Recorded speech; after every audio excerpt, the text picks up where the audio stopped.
Oh, Lord have mercy. Oh, this coffee is so fucking perfectly good. I gotta tell you guys, I nailed it. Black coffee today. No cream, no sugar, just the straight sauce. And I gotta tell you, I fucking knocked it out of the park. One more grain of coffee would have been too much. One fewer grain of coffee in this would have been too little. We hit the sweet spot. We hit the sweet spot, Frost. We hit the sweet spot. Hello, Chongdu. You need some advice? I got some advice. What do you need some advice about, Fred? Because I got your advice.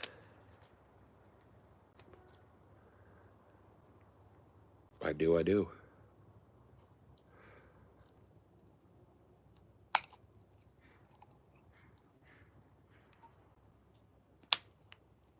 Peanut butter jelly. Ooh, peanut butter jelly. Ooh, peanut butter jelly. Ooh, peanut butter jelly. Peanut butter jelly. No dairy.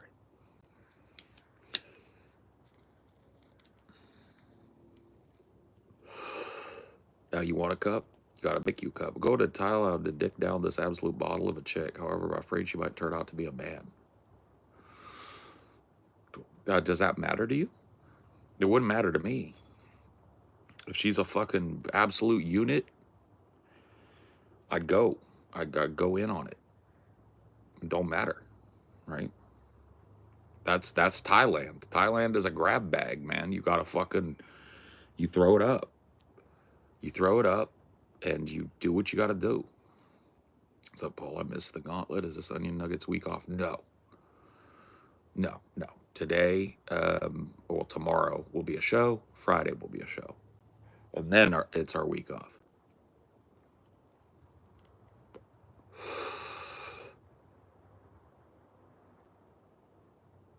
That's the way it goes.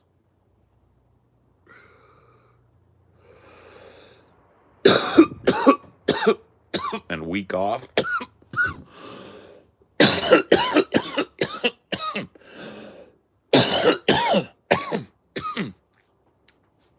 Not yet. Getting there. Week off for me means shooting week. So I will not be off. I will be shooting dog. Barely can breathe. Well, I mean, yeah, that's good weed for you. I know that you probably smoke twigs and berries wherever fucking shithole you're in. This is the fire and the ice. This is the alpha and the omega. This is the top shelf. You see?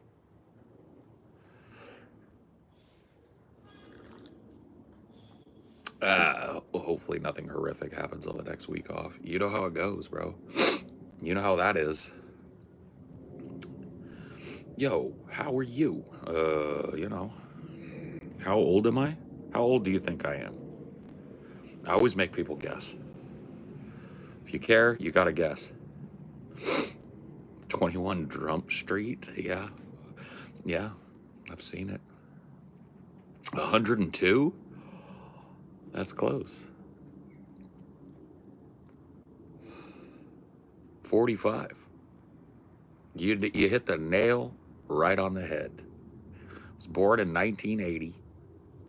April Fool's Day of 1980 is my birthday.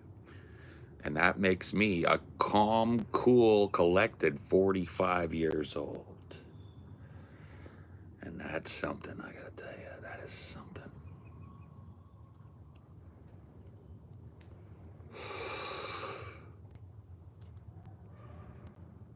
Did you guess? You guessed.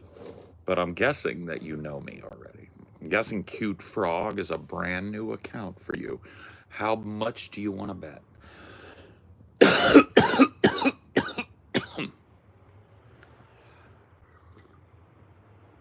Guess what, Nom?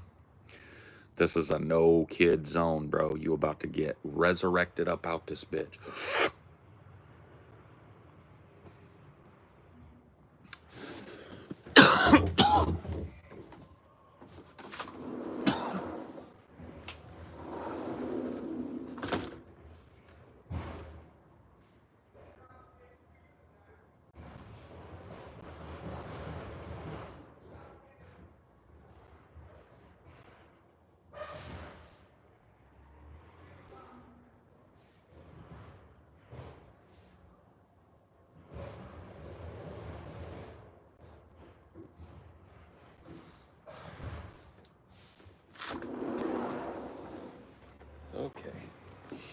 That's better. Had to blow some boogers out of my nose, man. I was just sniffling out here. Sniffling like a little fucking puppy dog.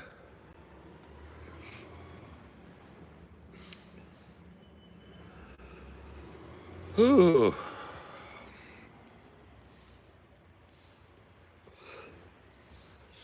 Dum dum dum dum dum dum. I've been getting carded ever since I cut my hair and lost weight. One lady acted shocked that I'm 29.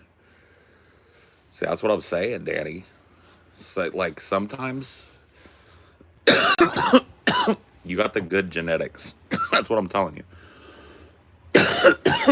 You got the good age genetics. You're probably always going to look 15, 20 years younger than you are. Once you get up, you know. That's nice. That's an upside.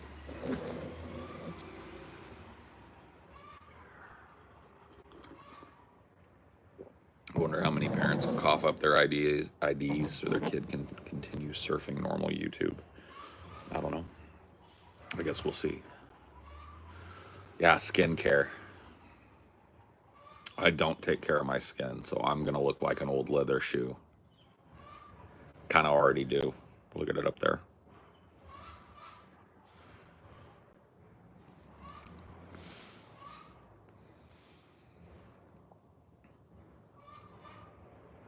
.24 and keep it clean shaved, so you expect to be carded. Yeah, yeah.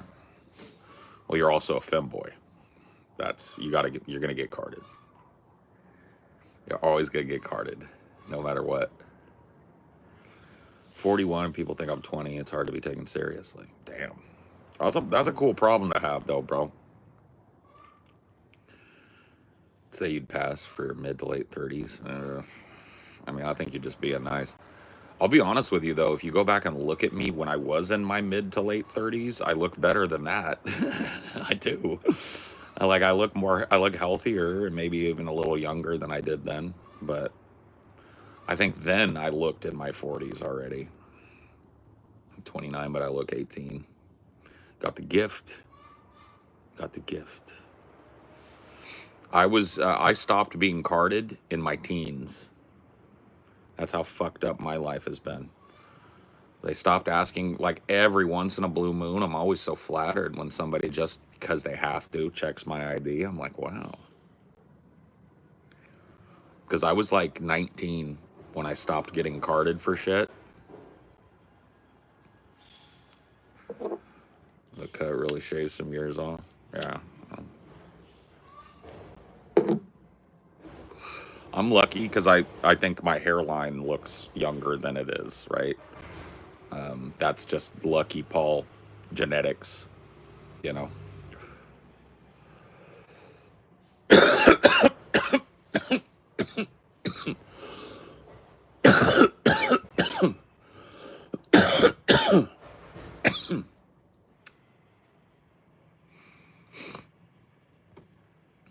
Weekend of August, the Halloween Christmas stuff is already out. Dude, that's fucking wild, bro. Paul, what's up, my dude? Thank you for entertaining me in my boring ass accounting job. Nice. Nice. I got mad respect for accountants, man. You guys can do magic tricks. Oh, your hairline is great, TJ. On the other hand, whatever. It's most men. Like, there's a reason they call it male pattern baldness. Yeah, all my like paternal figures. So my mom's dad, my dad's dad, both of them died in their 70s with a full head of hair. Just like big, giant, full head of hair. No, I mean, like a little bit of thinning on these little tempular regions or whatever the fuck you call them. Like a little bit up here, maybe a little bit over there. But like, if I were to go and find a picture of me when I was 22, my hairline looks pretty much the same as it did then. So, That's one thing that I probably won't have to struggle much with. My dad's been through chemotherapy, and he's still got a full head of hair. It thinned his hair out pretty significantly, but he doesn't look bald. You know, he's not balding. He's just a silver fox now.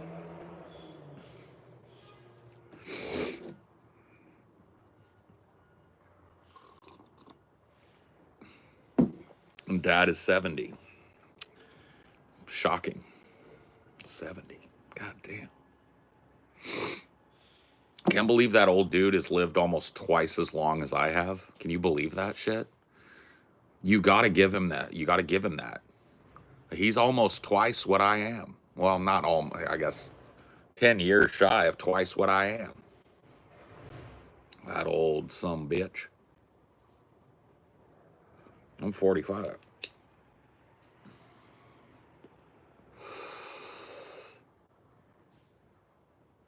They say that if you keep your hair alive past 30, you keep it for life. That's what they say. Hair's a mixed bag of my family. Dad's side is strong, mom not so much. But I'm not a dude either, so that helps. Yeah. I mean, hormones are a bitch. And sometimes women deal with hair loss, but it's typically like late in their life, right?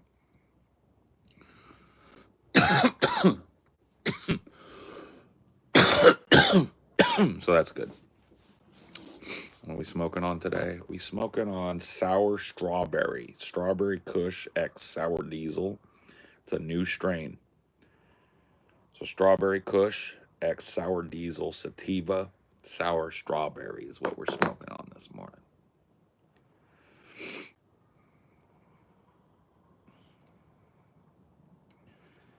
It's delicious. My grandma barely has hair now, but that didn't happen. She was 80. Chemo, yeah. I mean, chemo doesn't count. You go through chemo, you're lucky to get your hair back, you know. Now I got to roll after work. Yeah, you do, Kaio. Now you do. You know, I typically I'll have a smoke like this in the morning because it helps to loosen up my shit so I can stretch. I used to smoke weed all day long for mental reasons, but I've recently gotten a new medication that's helping me a lot to stabilize my mood. I'm a guy that, like, for most of my life, I described myself as moody. And I just thought it was normal. Turns out it's not very normal.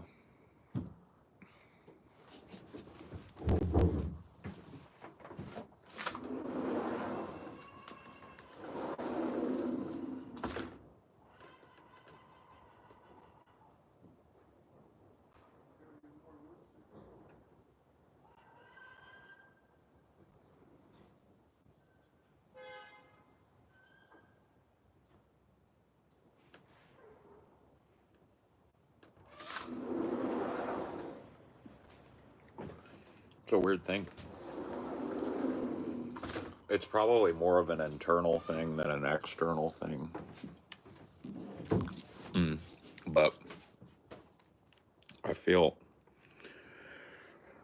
like the new medication that I'm on is giving me the opportunity for the first time in my life to figure out certain aspects of my personality that I thought were owned by moody or angsty or edgy or whatever the fuck, right? Cool, Sen. Will you keep it, the indica strains now? I gotta be honest with you. I'm one of those dudes. I smoke sativa, like the one I'm smoking today is a sativa, and it loosens me up just like an indica does. So I'm just lucky that I think that cannabis does that for me. It gets me all like loosey-goosey, helps me to stretch. So,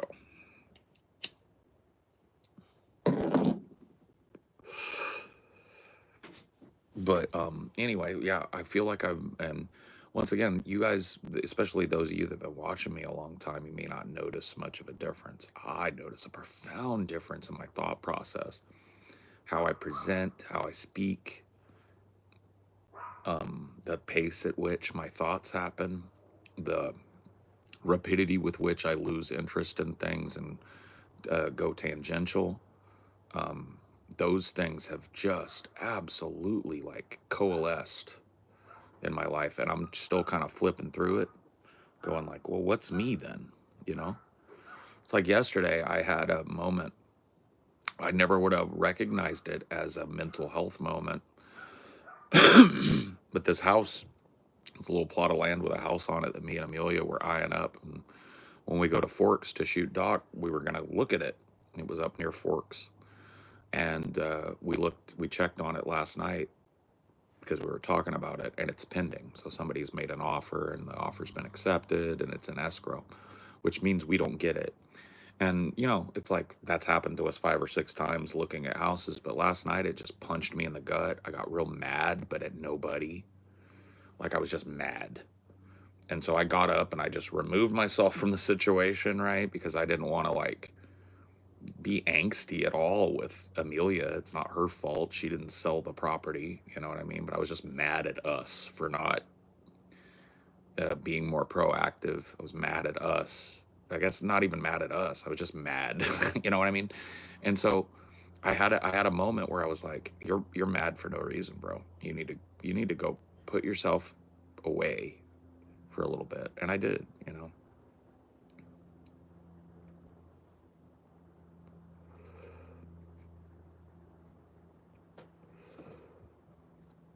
I've noticed moments where before I'd be sure you're about to end the stream, so I go grab a snack, I come back, you're still going, and go for another hour. Yeah. No. While you are more stable, do you feel slower? My thought process feels slower, not in a bad way. It's just I've gotten used to, it's like I've got to relearn because I've gotten used to the way that my brain works, which is just this constant assault of intrusive thoughts. And now it's very much noticeably slower to the point where I can really focus in on one subject. It's not that my nature of my inclination towards tangential, you know, side things is gone. It's just it's easier for me to control it. It's cool though. Um, you know, I'm happy that I'm getting the opportunity to try and learn myself a little better. You know, I didn't know for my whole life, you know, my whole adult life, for most of which I have memories, right? That you know, I was suffering from this personality disorder or whatever it is, and I just kind of integrated it into my life, and it's caused a lot of heartache and a lot of pain and a lot of suffering in my life and then the lives of the people that are around me. And now I'm at a point where I'm medicated, right? And I can start to unpack that stuff, and I can start to discard the maladaptive behavior, I guess. How's your creative process? Great. I mean, it's like super good. Nice trees. What state? Washington State.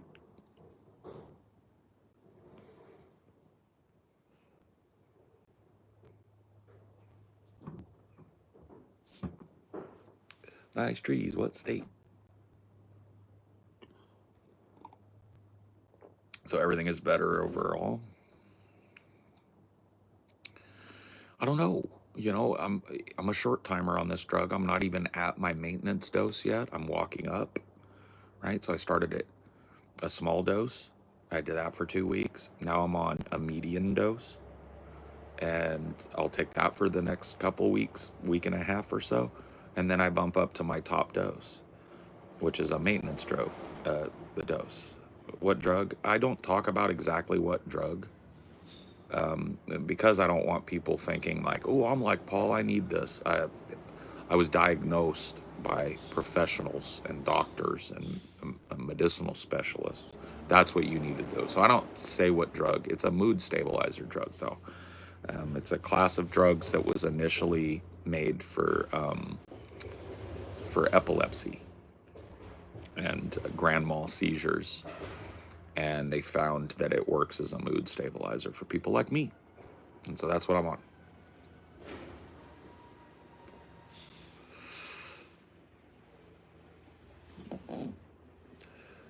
Sounds like your thought process is calmer, more organized, and it totally reflects in your speech and your mood. Happy for you, but the fact that it took so long kind of sucks.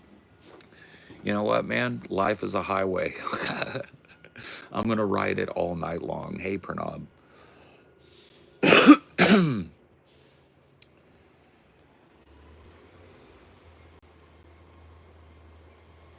I don't regret it. You know what I mean? I did okay. I had a lot of fun, and my life has been really interesting as a result of my mental makeup and my personal look at view on life. So I don't begrudge that it was so later in my life. Sounds like you got an update on the new meds you're taking. Yeah, yeah, yeah. Oh, I'm just, dose doubled since the last time I really talked to you guys at length about it. And that's about half where my maintenance dose is going to be. And I feel good, man. You know, diagnosis is official, yes. Yeah, I'm diagnosed.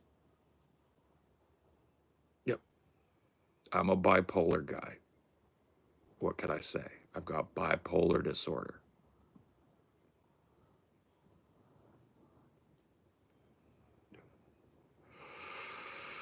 Do you think your past mental health professional did you a disservice? Yes, but no. The man that I was in counseling with for 4 years saved my life and complicated it.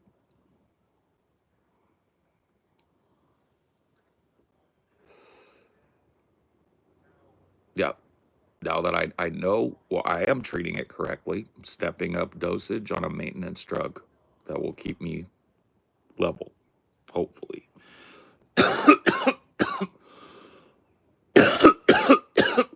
2 weeks at the dose I'm on now, and then it doubles.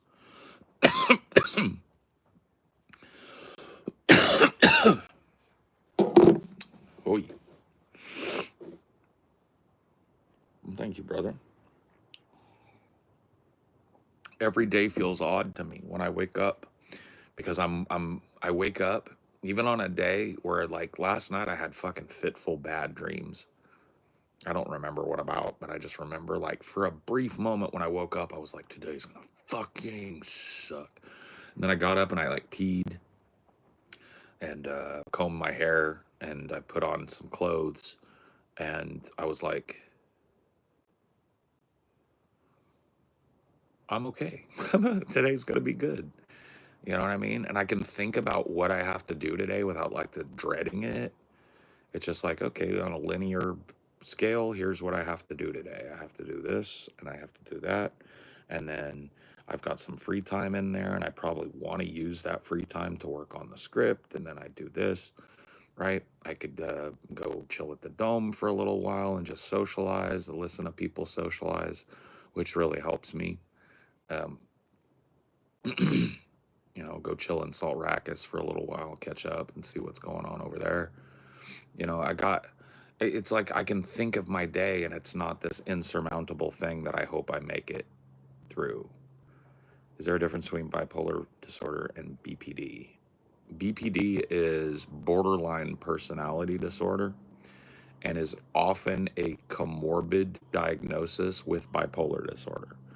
BPD is, in my opinion, well, I guess it depends because every diagnosis is a gradient, right? But BPD is a much more dangerous diagnosis to the person that gets the diagnosis and their families and stuff because BPD can be pretty crazy.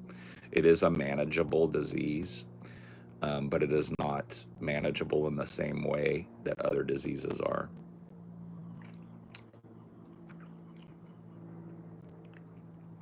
from what you said before, days in the past where you had that mentality were horrible. It's great that at least so far you haven't had a bad day. Yeah, I mean, I guess in the context of how I feel now, I have had a couple bad days, but they weren't bad in the context of how I felt before, right? I've had a couple of days where I was struggling. I've been like this last couple of weeks, I started to struggle. I think I came down from a manic episode, right? And when that happens to a bipolar person, it's like this, right? And you bottom out. Well, I bottomed out for a little while and I was feeling kind of depressed. But the thing is that the bottom was nowhere near what it used to be, and it didn't last as long either. And that's what the drug that I'm on does. It doesn't cure my disease. It makes so bipolarity is you get these manic episodes where you're very up and these depressive episodes where you're very low. And bipolar people vacillate between those things at different rates. And this drug doesn't stop the vacillation, but it flattens out the peaks. You see what I mean?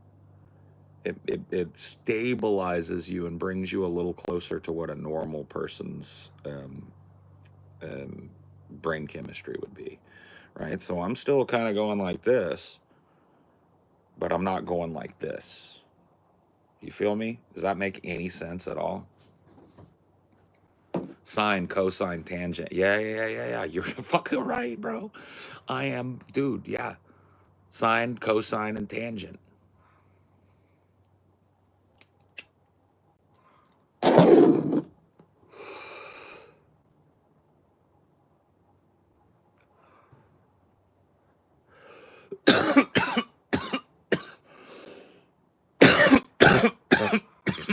It's kind of kind of an odd thing, right?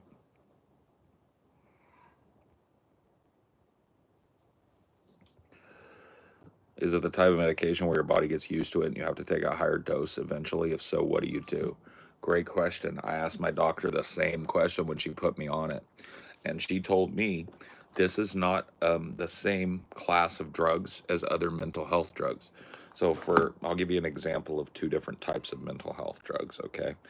Benzodiazepines. This would be Xannies. This would be Clonopins, right? I have been on these in my past before, prescribed. And benzodiazepines are like any other kind of narcotic, right? So it's like weed. I smoke a lot of weed, right? And so this joint that I've smoked sitting here talking to you would put like one of you that smokes occasionally, it would put you out. Like you'd be way too high to carry on a conversation. But because I've built a tolerance in my system for cannabis, I'm not as high as you would be, right? You get me? And so that's the type of drug that benzos are, right? More narcotic. And then there's another type of drug called, well, you guys have probably heard SSRI, MAOI. So SSRI or serotonin, I can't remember, reuptake inhibitor, right? So it's like basically your body produces serotonin, it builds up in your system and it changes your brain chemistry. And then it has these reuptake nodules where serotonin goes to be absorbed back into the body and reused.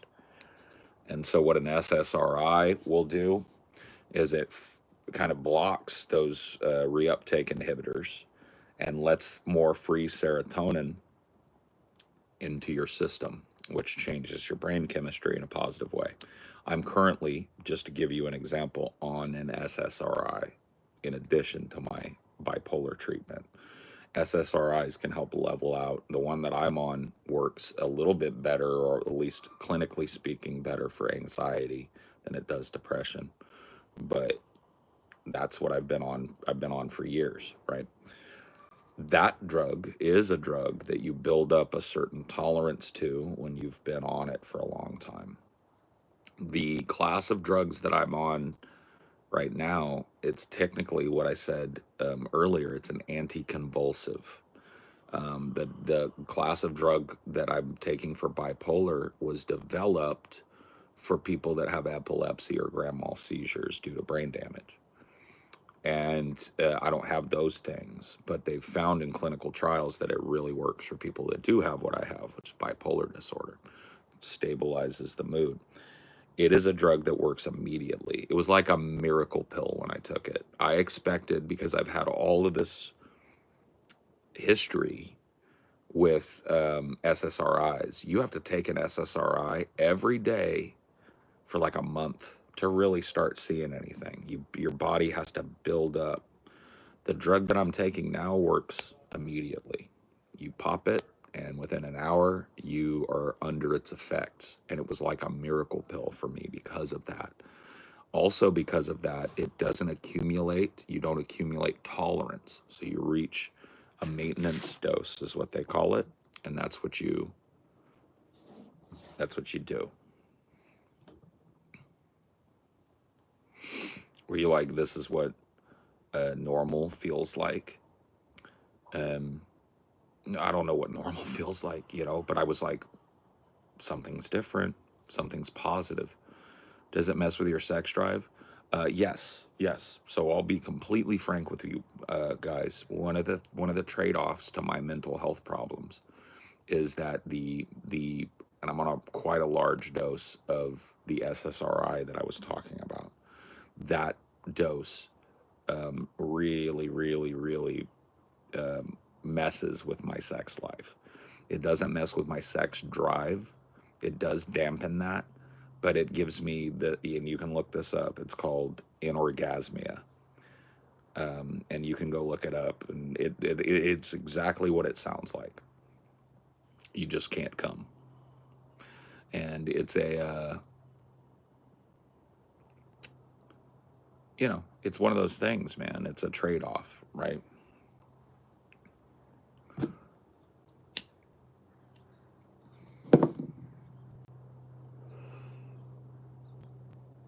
You can't, or it makes it harder. It makes it really hard. It's not like I can't. It's that it's a fucking journey, man, and it's not pleasant.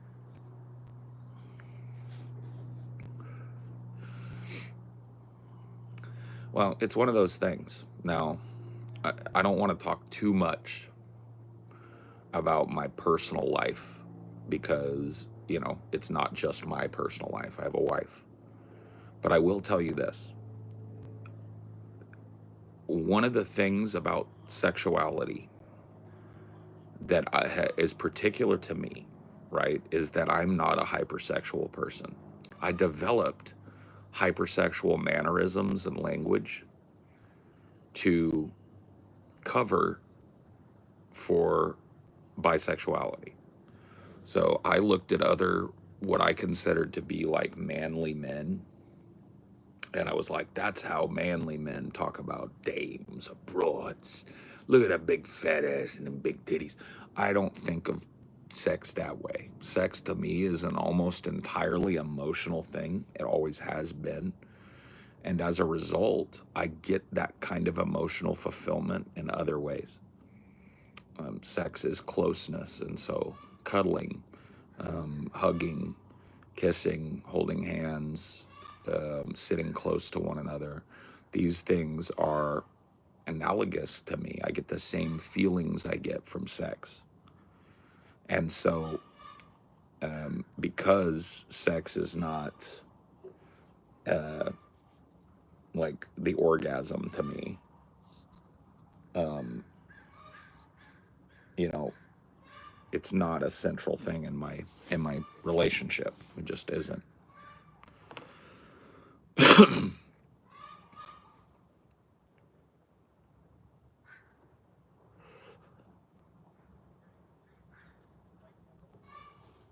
Yeah, just hugging each other, just holding each other, just being near each other, just laughing with each other. All of these things stimulate that same emotional release that I get from sex. And so for me and for my partner, it's more important that I be healthy mentally than it is that we fuck all the time like a bunch of rabbits. Not that there's anything wrong with that. Go and fuck as much as you want. I'm just letting you know what my personal life is like, right? And I'm open with these things in a way that a lot of people wouldn't be. Fun to run into a gay man on YouTube Live. Yes, sir.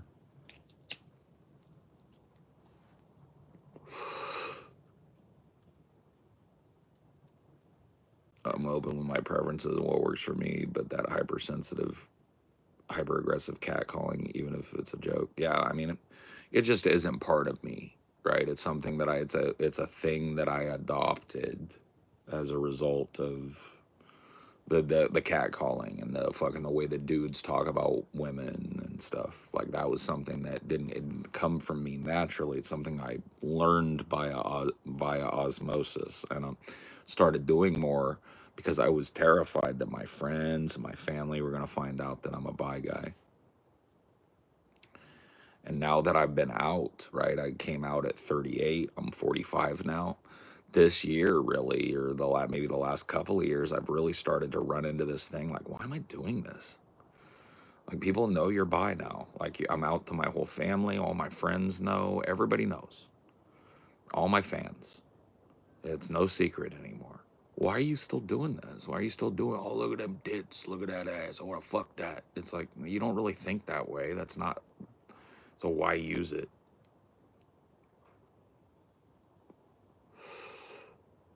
Yeah, religious grifters on YouTube Live seem to be the new thing. That and like women who are not naked, but they're like showing off some skin, you know, for these poor guys in like Pakistan who can't watch porn. The best they can get is like some bitch's shoulder. That seems to be what YouTube Live is like these days. Not that they're actually serious, but do you think TJ and Scotty played a role in that aggressiveness on the show, even with it being fake? Well, sure. I mean, they've got like, you know, I'm not saying it's a bad thing. I'm not trying to say like it's bad. Dudes compensate, dudes with dudes, like, you know what I mean? They compensate in very different ways. They have their own little culture, and it's fine. I'm not saying it's wrong for men to talk among themselves about women that way. I'm just saying that I came to a point in my life where I was like, why am I doing this? Like, I don't need to, like, because it was very clearly and obvious to me always, like, this is what straight guys do, so do that. Now that I don't have that hanging over my head, I was like, is this really part of your personality, or is this just something that you learned to do as a little kid and you still do as a grown-ass man? And the answer was the latter, so I just don't, you know, I just stopped doing it.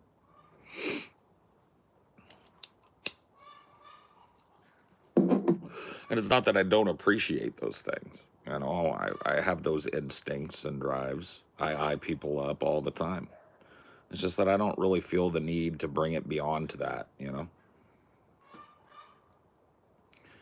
I'm halfway with you. It's not bad, but in the sense that you were hiding something that you actually felt that was bad. Sure. Yeah. Yeah, you get what I'm saying. Oh, man. I'm just going to have fucking post-nasal drip all day today. It's going to be a wonderful day. I wish it would rain. Oh, how I wish it would rain. Ooh, ooh. Do, let it rain. Raindrops hide the teardrops, and no one will ever know that I'm crying, crying when I go outside. To the world outside my tears, I refuse to explain. I wish it would rain.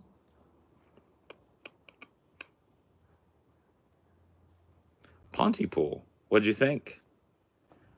Let me guess. Awesome movie, meh ending.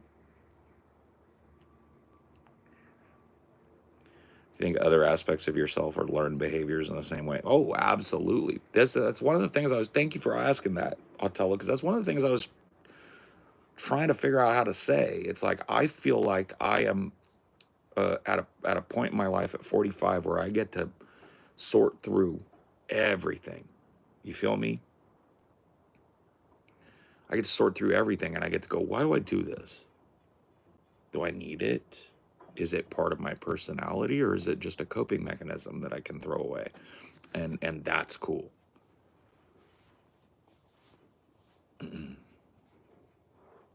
While we're on the subject, has it messed with your memory at all?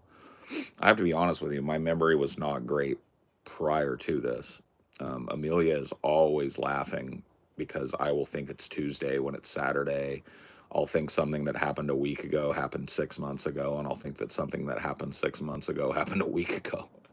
I'm just constantly like, but that's been since I was a kid, I'll be honest with you. Permanence, like time permanence, has always had a little wibble to it.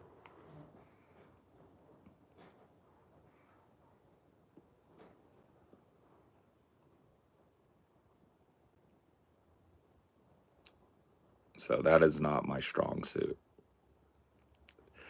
Well, the pothead thing didn't help. Broski, why it looked like your sneaky link is a woman. You say what? The fuck is a sneaky link?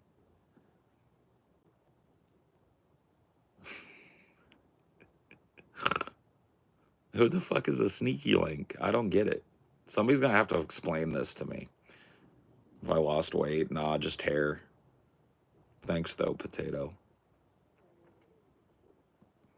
He said, bro look like his sneaky link is a woman. I don't know what motherfucker was saying, bro, but I'm curious. I've never mentioned it, but I've noticed your Timberline thing. Something will have happened a few weeks ago, then, or your timeline thing, yeah. Something will happen a few weeks ago, then a few days later, you'll say it's been months. Yeah, yeah. Yeah, time permanence has been a problem for me since I was little. So pre-pothead days, the pothead shit, I don't think has helped it. I don't know if that's memory or just, I don't know what that is, though. I don't, yeah. Sneaky link is a slang term primarily used on platforms like TikTok to describe someone with whom you're having a secret, often romantic or sexual relationship. Okay. Yeah, I don't have one of those, so I don't know the terminology. I don't think they were. No, somebody just defined it. How old were you when you started with a pot? Like, I started smoking as often as I could at 12 or 13. I was 12 the first time I smoked. Started smoking as often as I could in my early teens. Obviously in the 90s with not a lot of money, that wasn't every day. But everyday smoker since I was in my 20s. You know, as soon as I got a job and I could afford to keep myself in weed, I've done so. I've gone through periods of time where I didn't smoke much or at all, months here, maybe a year there. But I'm 45, it's been pretty ubiquitous in my life. Speaking of which, I'm going to go grab one.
I don't go outside because I'm desperate for that rain. Raindrops are hiding the teardrops, and no one will ever know when I'm crying, crying when I go outside.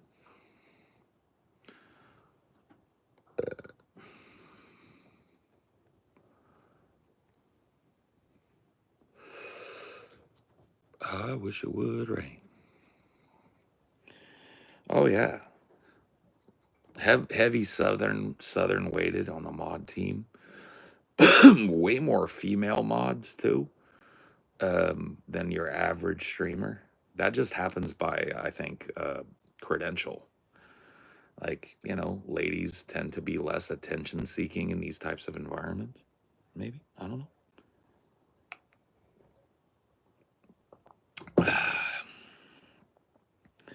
Pikachu. Pika P. Pika you. Pika me.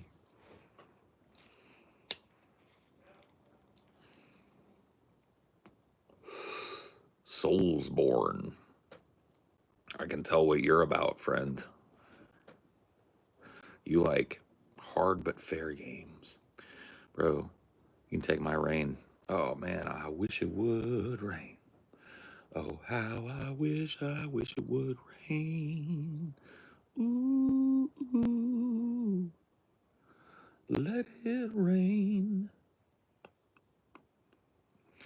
I want a little bit of rain to knock this pollen and dirt and dust and smoke and stuff up out the air so I can stop having postnasal drip and sounding like fucking, my voice has that rattle to it. It sounds like a lawnmower trying to start, bro.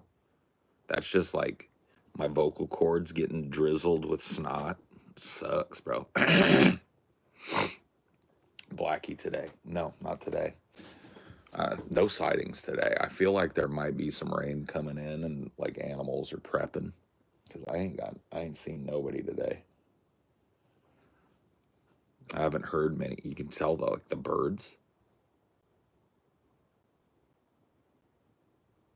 There's some birds, but I think a storm is coming.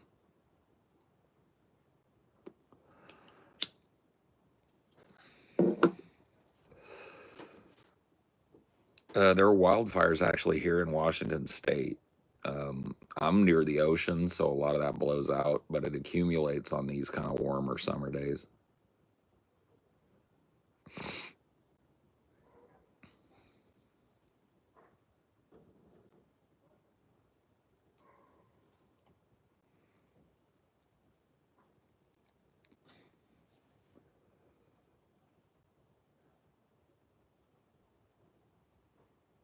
Pollen season wasn't bad.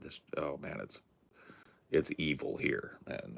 Everything's blooming. All these pine trees putting off pollen or however they do it. They're coniferous, so they don't really do that. But everything is just blooming, blooming, blooming. It's fucking crazy. Lupins, my mom's favorite flower. One of my favorite flowers. Leapin' lupins, lupins leapin' is what she used to say when I was a kid. She still does say it. Now she says it to her grandbabies.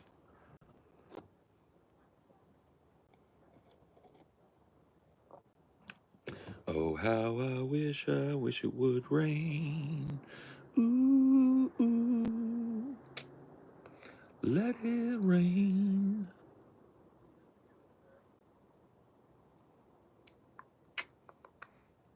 Doing my rain song. What's another rain song? Isn't there a song of storms?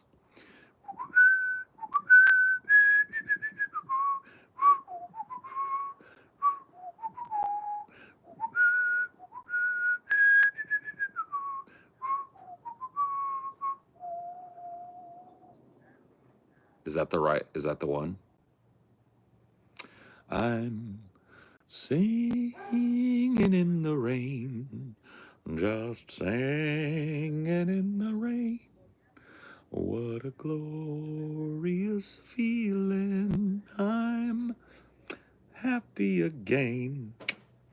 I'm laughing at clouds so dark up above.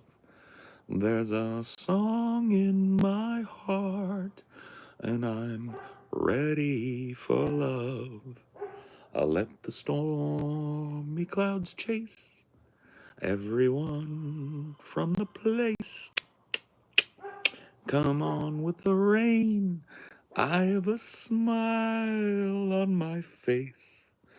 I walk down the lane with a happy refrain. Just singing in the rain. Doop doop doop doop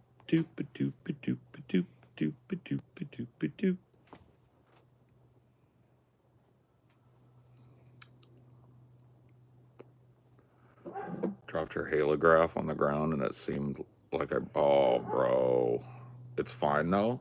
You didn't crack it. You didn't disassemble it or anything because, like, the hands didn't come off of it or nothing.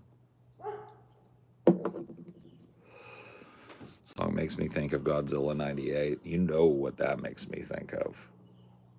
I tried my best not to let it be Alex DeLarge singing it and to do my own twist because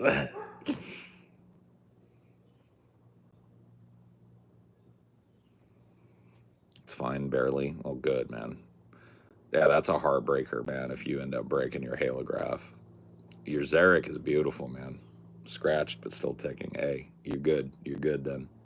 A scratch is character on a watch. Good one. Raindrops keep falling on my head. Just like the man whose feet are too big for his bed. Nothing, nothing seems to fit. So I'll because I'm free. Nothing's worrying me.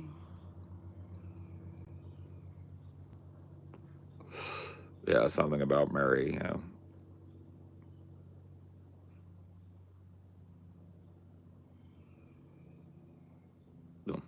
I've seen fire and I've seen rain.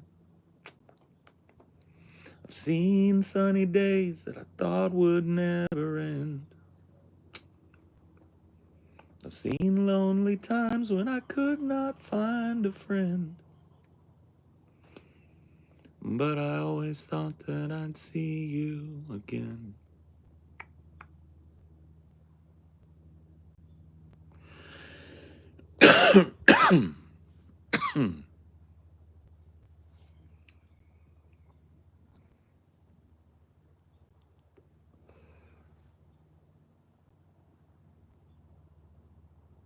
I don't know Purple Rain. I don't know it well enough.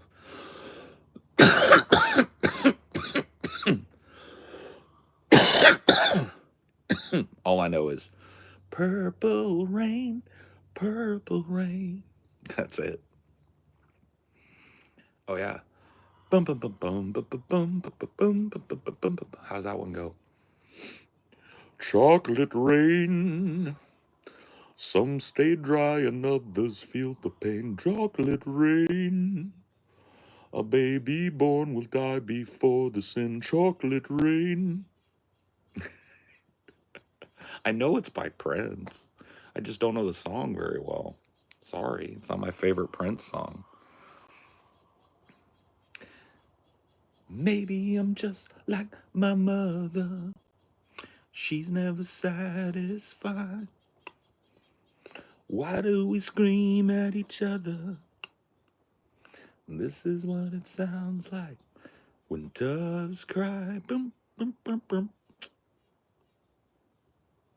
No evidence for this, but I seriously think each generation is getting better looking as they age because we drink more water. Maybe. Maybe I'm just undemanding. Alone in a world that's so cold. Maybe I'm just too demanding. Maybe I'm just like my father, too old. Maybe I'm just like my mother. She never satisfied. Yeah, I'm doing good, man. We're trying to think of rain songs, and we're not doing very well.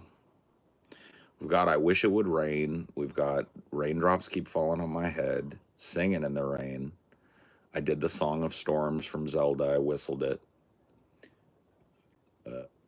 I'm trying to summon rain, but I'm running out of rain songs. Chocolate Rain, we did Chocolate Rain.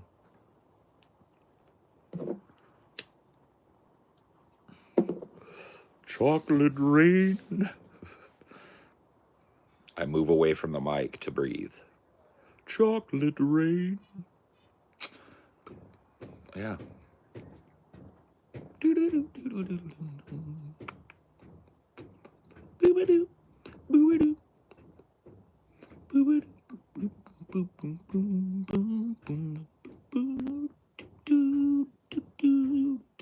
Riders on the storm.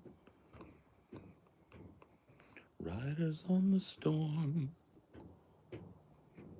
Into this world we're born. Into this world we're thrown. Like a dog without a bone, we're happen all alone. Riders on the storm. It's a killer on the road. His brain is squirming like a toad. Take a big holiday.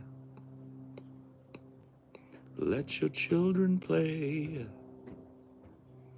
Something, something in the night, sweet melody will die. Killer on the road. Whoa, doo doo doo doo doo doo doo. That's a good one. 3:30 in the morning, not a soul in sight. City's looking like a ghost town on a moonlit summer night. Raindrops on the windshield, there's a storm moving in. He's heading back from somewhere that he never should have been. And the thunder rolls. Boom, boom, boom. And the thunder rolls.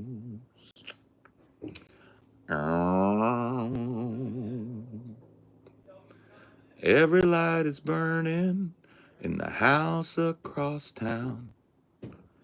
She's pacing by the telephone in her favorite flannel gown, asking for a miracle, hoping she's not right, praying against the weather that's kept him out all night. And the thunder rolls. The thunder rolls. The thunder rolls. And the lightning strikes. Another love grows cold on a sleepless night.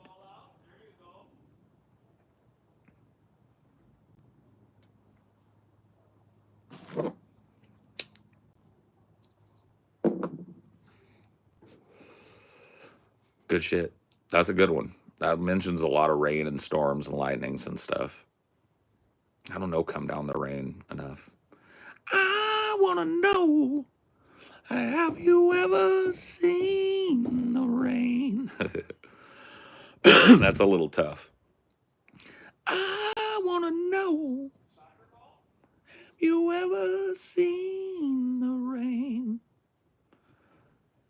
coming down the pearly gates?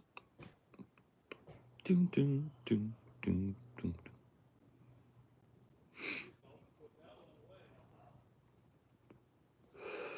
Rain Man, can't do it. Hard rain's gonna fall, don't know it well enough. Damn. Damn.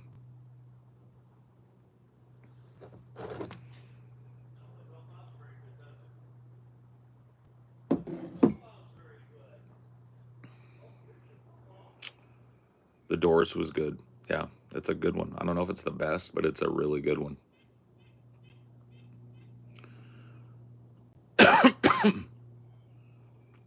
Elvis, not bad. You smoke carts? Nah, just weed. I don't like that soupy, goopy shit. Just give me the weeds. Just put it in a, I'll roll it up, twist it up, throw it in a bong. But nah, not the carts though.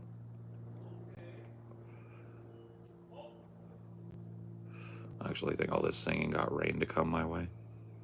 Maybe it's headed my way too.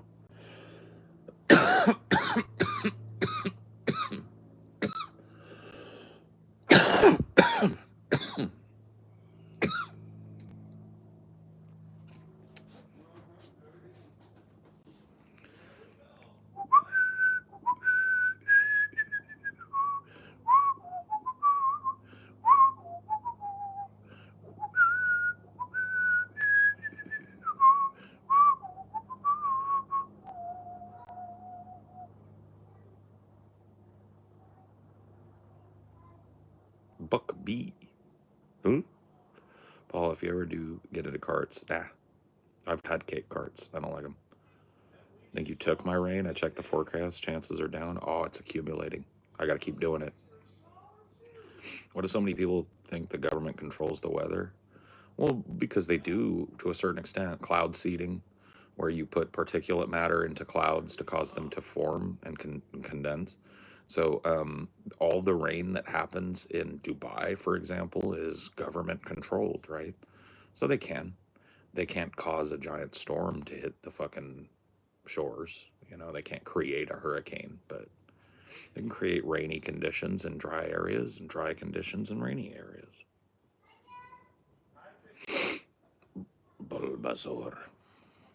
What's the deal with New Yorkers? Are they prouder than other Americans? Nah, they're just like they're kind of weird because they've been stacked on top of each other for fucking generations.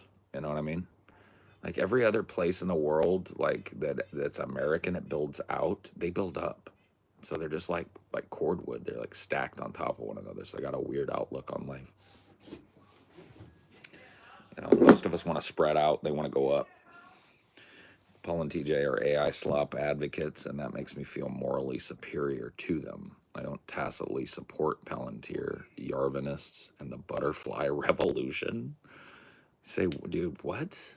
What are you on about?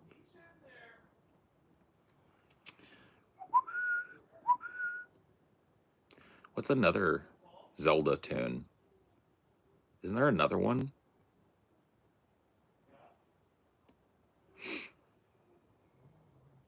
That's why Cali isn't mostly desert, right? Or at least partly, along with all the damming of the rivers. Well, yeah, they took so California prior to being fully settled and stuff used to be a giant lake in the middle of it called Lake Tulare, or Lake Tulare, depending on where you're from.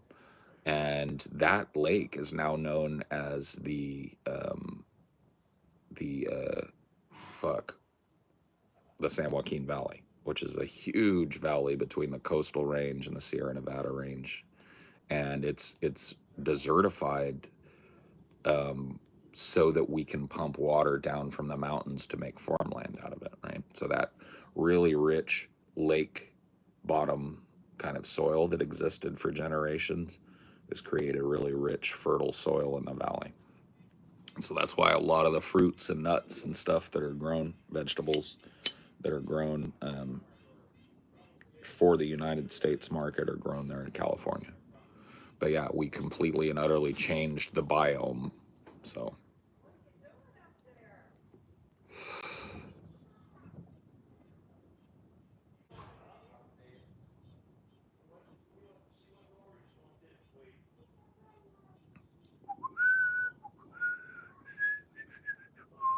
I'm trying to think of other Zelda songs that you play on your ocarina.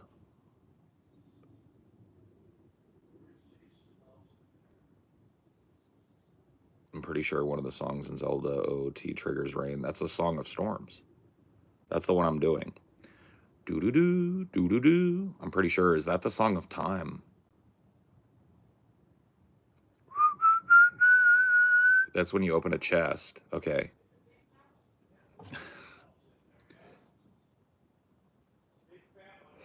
The Sun song. I can't remember what it is.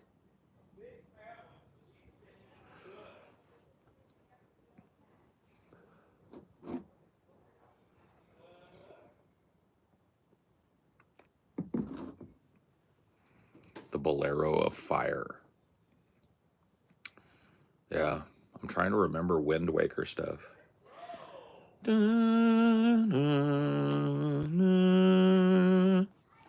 remember that was one. Ding, ding, ding.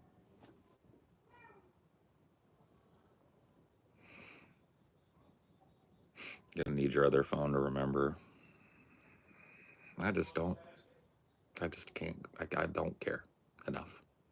Do you play? Yeah, yeah, Tony Hawk, of course, dude. I was the king at Pro. Okay, let me ask you. Was it Pro Skater? I think it was Pro Skater 2 that added the revert. What?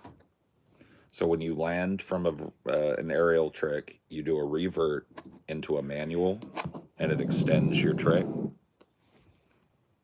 I was the king.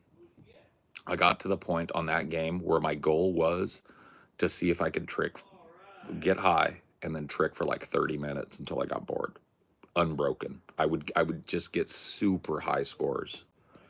I got to the point in that game where I could transition from long grind combos down into the bowl and do a bunch of vert shit and never miss a revert manual. Just fucking and it would just fucking play for 30 minutes until I got bored with it, and I'd let the trick fail and see how many points I got. Like that's how good I got at that game. That game was wild. I've been hovering over on Steam the collection or whatever, the Tony Hawk 1, 2, and 3 or whatever, and I kind of want to get it, but I haven't gotten it yet. Nah, Tony Hawk Pro Skater 1 and 2 were my jam.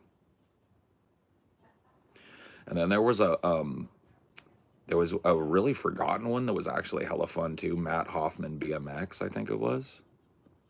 If you want to gamble, I'll tell you how to win. Win some, lose some, it's all a game to me. 7 4 11, Snake Eyes watching you. Matt Hoffman BMX was, I think it was just like, it was made with the same engine as Tony Hawk, but it was BMX. The only god of me is the ace of spades. The ace of spades.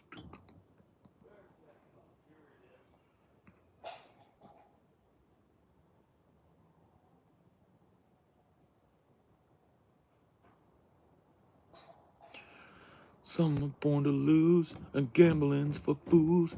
That's the way I like it, baby. I don't want to live forever.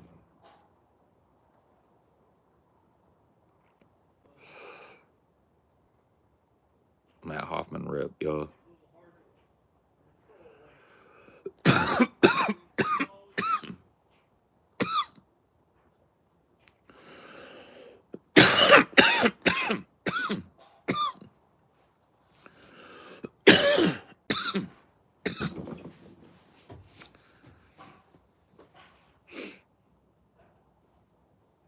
What is really going on here?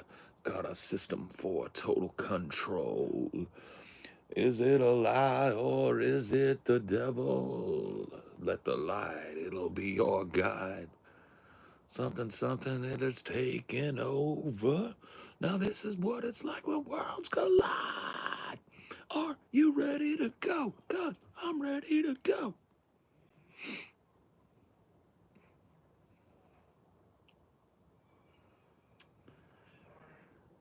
There's a weird Instagram trend where Tony Soprano is modded into the Tony Hawk game singing about Gabagool over the game's theme.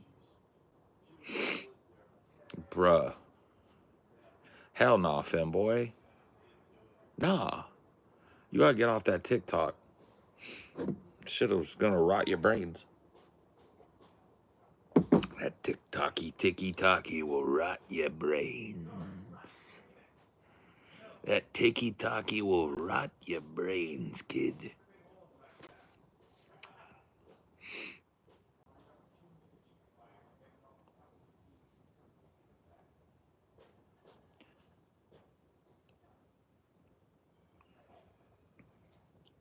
I'm old enough I can start saying that shit now. I can say shit like TikTok will rot your brains. Don't give your kids tablets, etc., etc., etc. Dude, it kind of looks like I'm wearing a yarmulke from a certain, like, look right there. Doesn't it kind of like from this angle? Doesn't it kind of look like I got a yarmulke on? If I freeze it right there at that angle, is that? I mean, if I do this, you can see that it's not a yarmulke. But if I got it like right there, doesn't it kind of look like I'm wearing a brown yarmulke up there? A little bit, a little bit. You see it up there? But if I do that, you know, fuck, man.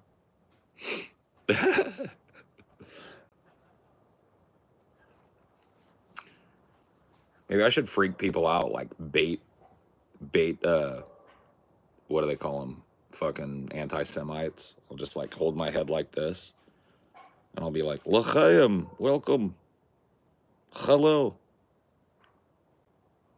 Rabbi Polovich here. Come to bring you the yeshiva on this fine day. Mitzvah, bring a mitzvah." And then see if we can get any fucking, you know, anti-Semites in. And then I just go like, psych, triggered you.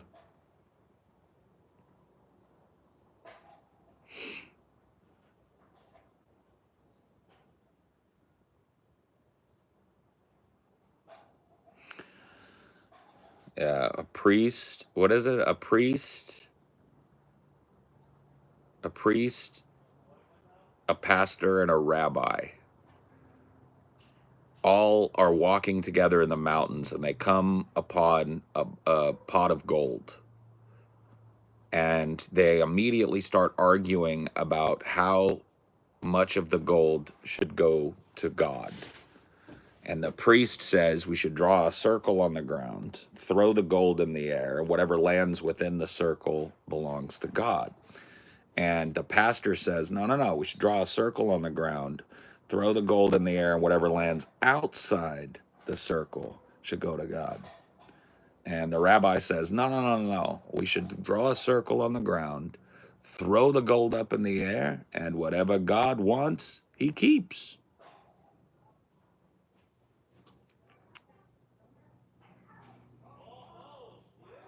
That joke is in Short Circuit.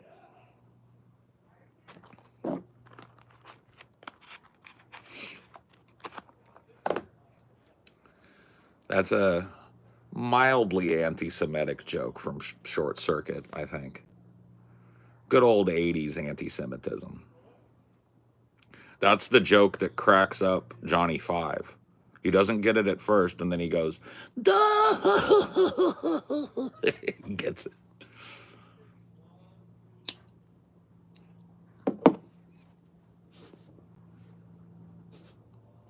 Steve Guttenberg tells that story, doesn't he? He tells that joke to Johnny Five when they're camping up in the mountains. Dude, I haven't seen that movie in fucking forever, and I remember it.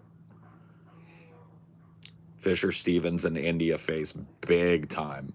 Oh, hello, Johnny Five. Come with me. Get in the truck. Hello, I am Rajneesh Pundesh. It's like, Jesus, bro.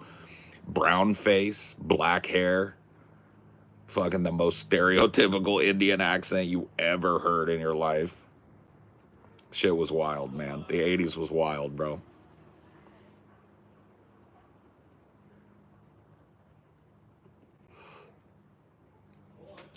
Oh, hell yeah. It's hella funny, dude. Like, see, that's the thing is like, I feel like, and it's not just Indian folks. I happen to have known Pranab for a long time, and I know where Pranab draws the line with racist intent and everybody just kind of making fun of everybody, right? And I feel like most people are that way. Oh, come on. I mean, look. Well, that's one thing I learned from Pranab is nobody is harsher to Indian people than Indian people are. He was like, no matter how racist you could ever try to be against Indian people, we hate Indian people more. I was like, fuck, okay, well, you know.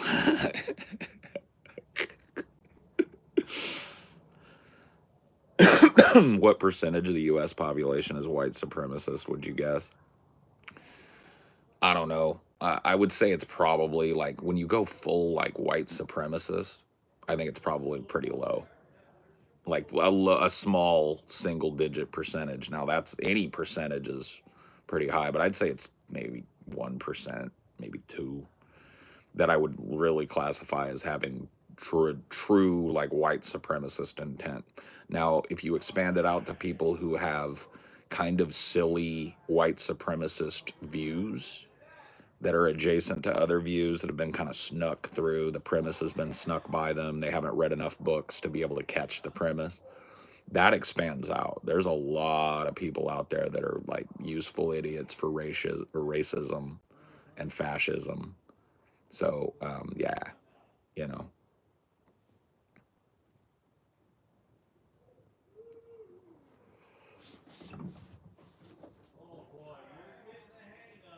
Oh, yeah, man. There's a lot of people that have that impulse, but I think that impulse comes out a lot more on the internet because people got that, like, oh, I'm anonymous, right? There's a social order enforced with that kind of language in public that just can't be enforced here.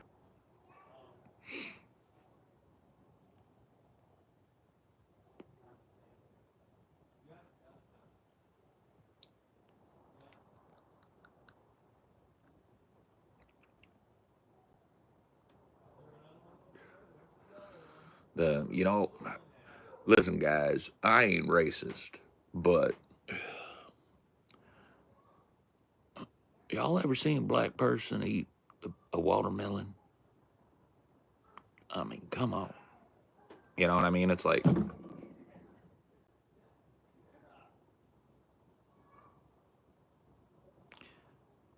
just drop the caveat, friend. Drop the caveat, please.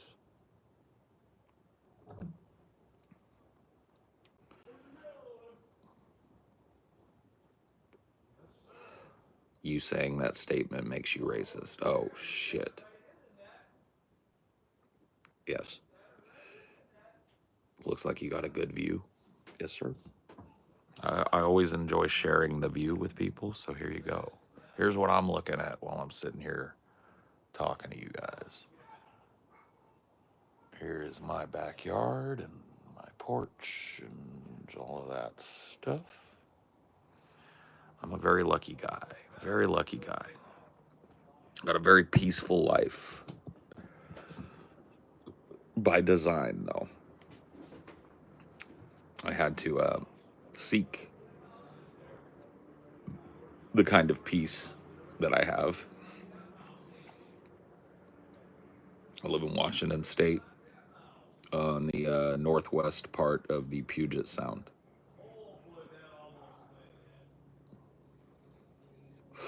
I didn't know it was over an old DP appearance, but yeah, I'd seen that Fantano was in hot water and stuff. I didn't know it was mostly over a DP appearance, but I'm not big on Twitter, you know, so I checked it and I saw like, hey, here's a thing of Anthony Fantano saying the N word, and I was like, okay. I don't remember him saying it a bunch of times on DP, but I guess maybe he did.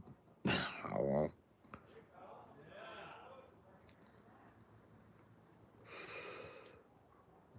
Yeah, I've seen we watched a little bit of the Hunter Biden interview and shit. Did he call someone the N word or just say it? I don't know. I haven't watched the video. Isn't his wife black? Not that that matters, but yeah. Not that that should matter one way or the other, right? It's like, here, I'm gonna go get some coffee and then I'll come back and talk about this some more because it's interesting, right?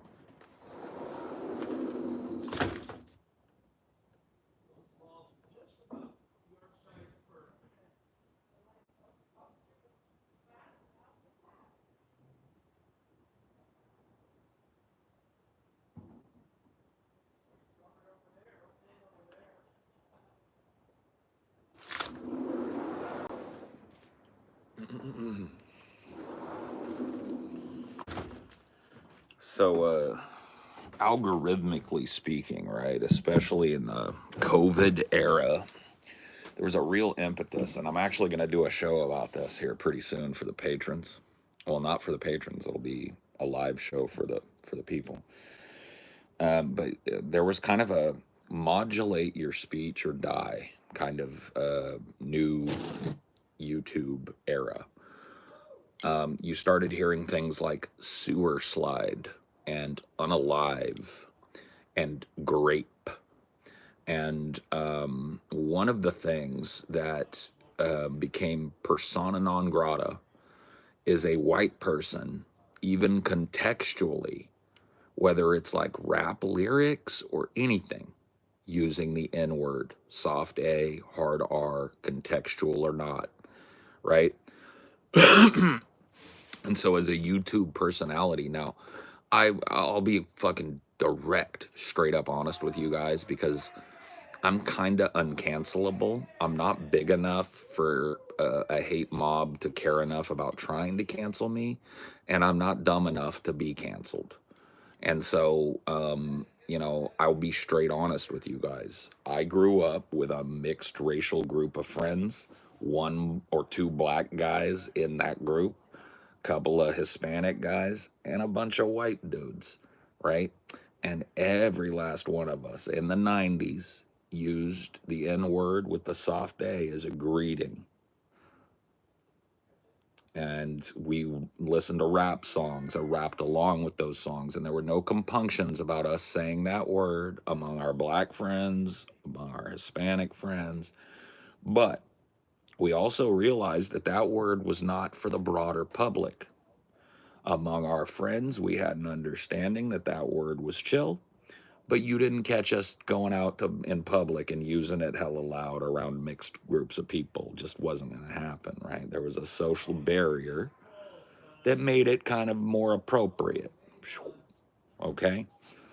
Now, click back into focus 2020, right? And there's a whole new fucking light on that word.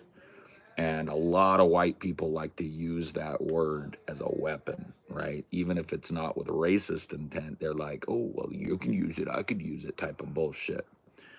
And so that word becomes like radioactive to come out of a white mouth in social media circles in that space, right?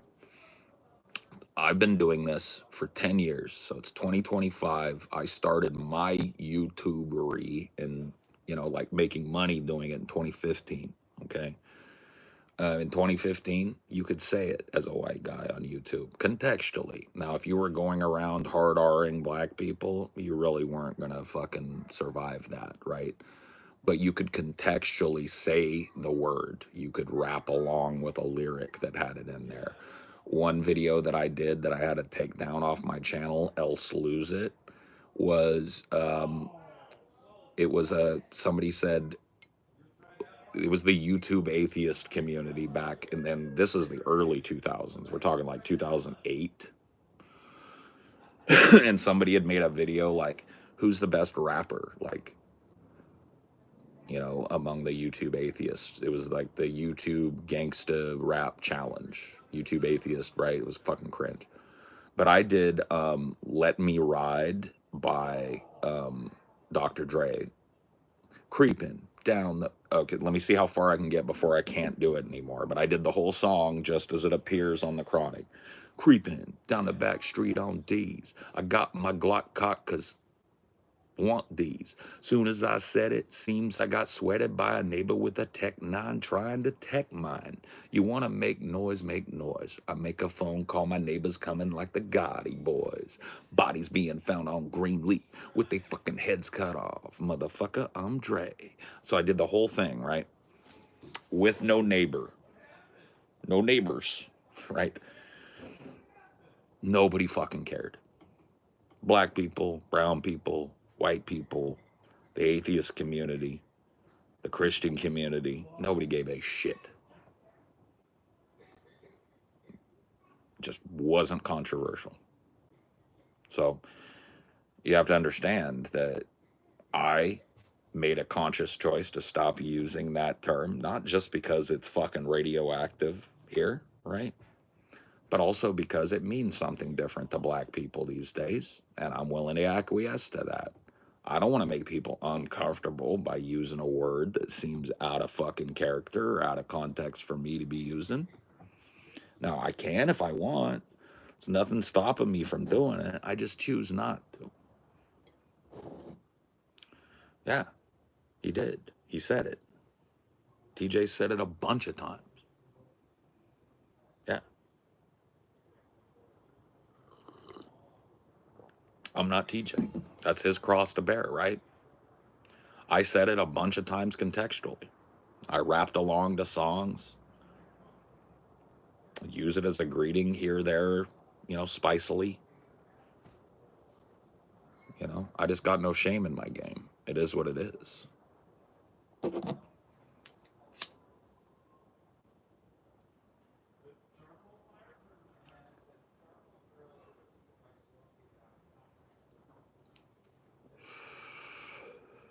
What's your favorite book you've read, bro? I'm bad to ask favorites. I'm sorry, I don't mean to be evasive with it. It's just I don't categorize things usually by favorites. I'll give you a couple. The ones that come to mind are The Hobbit and the Lord of the Rings, that whole kind of series of books, that story, fantastic. I think it was the first like truly adult novel that I feel like I got. You know what I mean? I was about 8 when my parents got me that for Christmas, and I really feel like I connected with it. Um, Hatchet is another book that comes up a lot. This is on like the 4th grade reading list. It's by a guy called Gary Paulson. It's a story about a kid that goes down in a plane crash over the Canadian wilderness and has to survive, right? Really fucking crazy book. There's also a book called Ishmael by Daniel Quinn that changed my life and my perspective. It is definitely a book that I try and get people to read. Johnny Got His Gun, another book that I was a different person after I read it. I had a different perspective. So there you go. All of those books. I really also like the Anthony Burgess Clockwork Orange novel. It's quite a bit different from the movie, but it's such a sumptuous novel to read.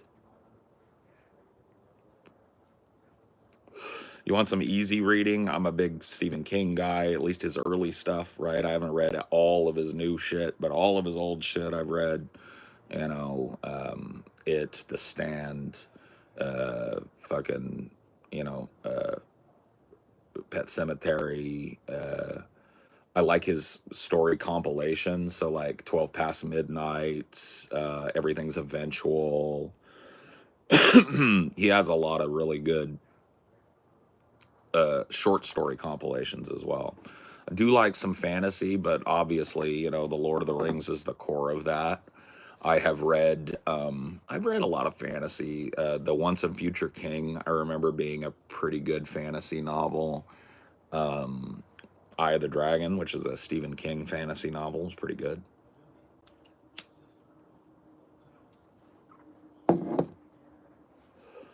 Could not pick up the slang they use in A Clockwork Orange to save my life, so it gave me the flipping glossary every 10 seconds, and I just gave up. Yeah, yeah, yeah. So the slang is actually really cool.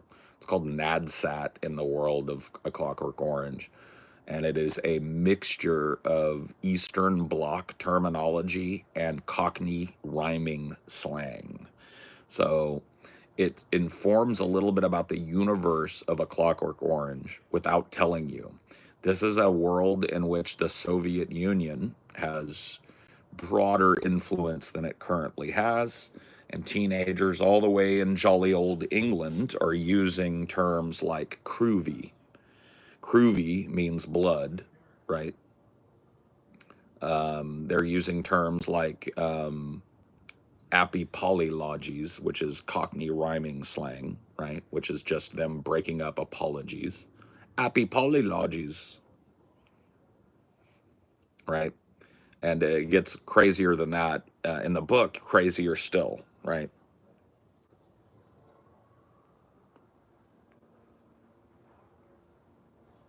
Golden Legacy, Part One.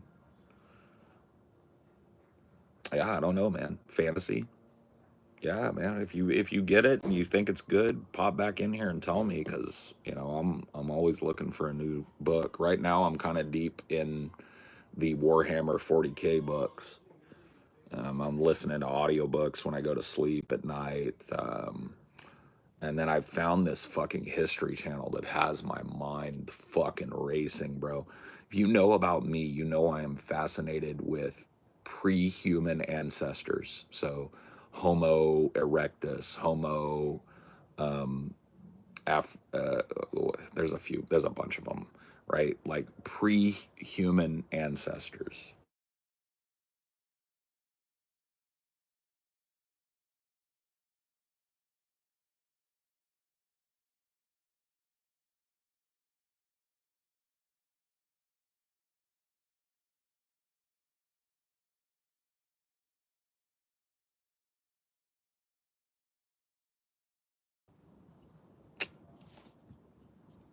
I don't know if can you guys hear me still? Are we good?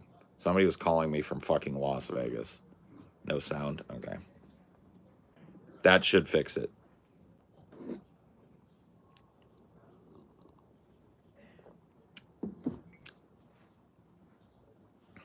What brand? Who cares?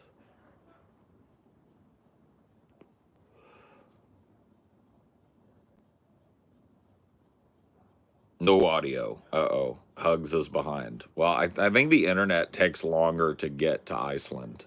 Yeah, see? But anyway, I don't know. Oh, monkey men is what we were talking about. Homo habilis, Homo erectus, Homo. Oh, what the fuck is that one that he was just talking about? It's got such a weird name. But they kind of started in the northeastern parts of Europe and Russia, and then they made their way to China, modern day China. And they were tool makers. And so, like, one of the things that I've learned is, so think about this. What do you think the first culture ever was? Think about this, right? Because you know that humans have culture, and culture can mean a lot of things, right? But what do you think the first hominid culture was? And a hominid is an ape that walks upright.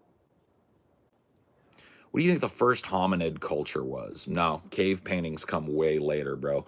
This is something I learned. Cave paintings, way later. We're talking about a time where our ancestors were closer to nature. Hunting, no. Hunting, no. I thought too. Hunting, no.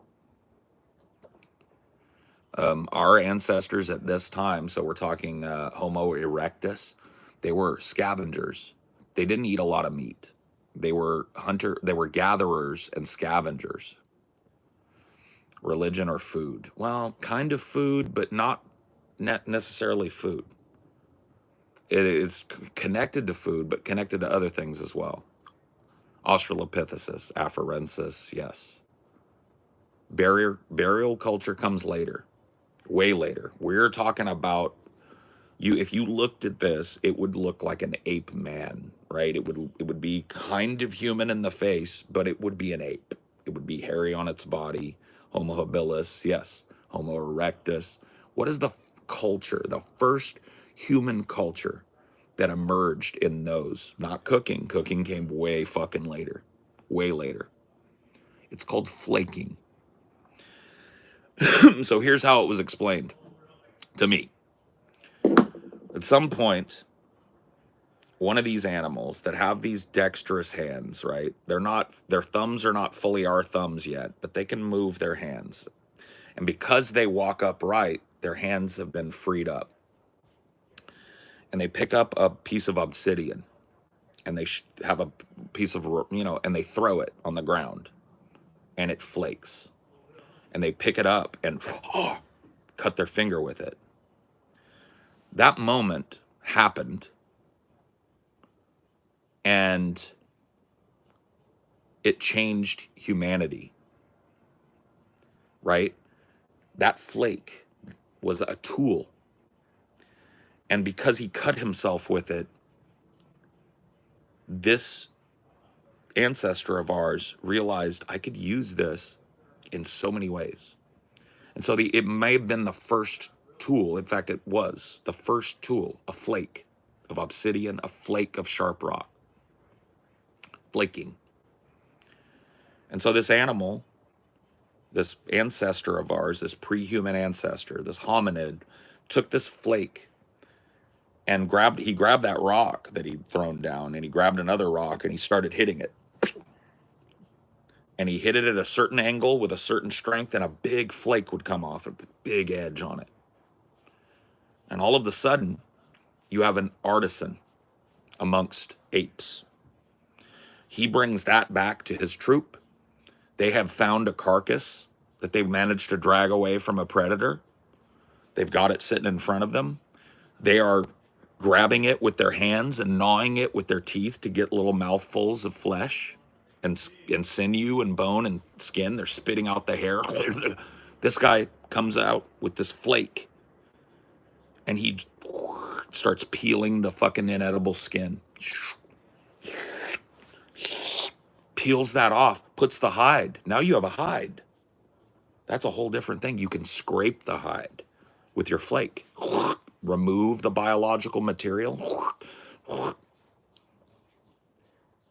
So flaking was the first human culture, and it spread from Africa into modern day China and India and Indonesia. And then flaking became an art form. So there is a this is mind blowing. There is a tool that was globally used by our ancestor species that appears all over the world, and there are millions of them out there. And it is the hand axe. The hand axe is an expertly flaked teardrop shape, right? So if you look at them from this time, I can't do it with my hand, but a perfectly symmetrical bilateral symmetry flake that comes to a point.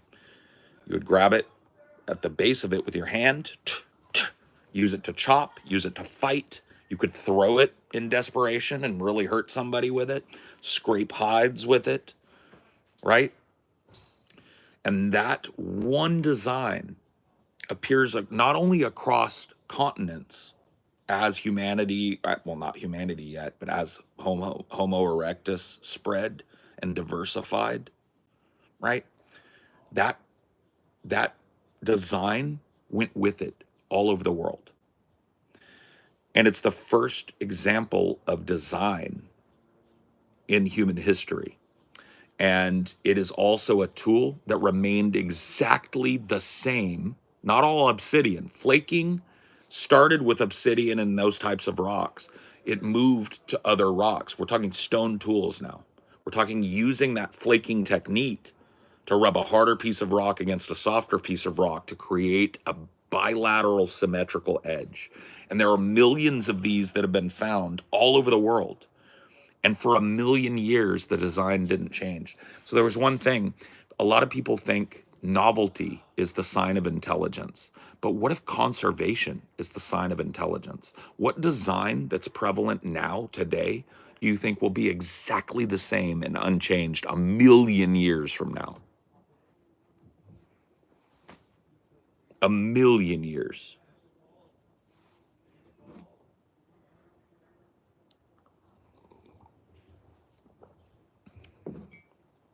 No, toilet paper is already out. People are squirting stuff in their bung next. War never changes.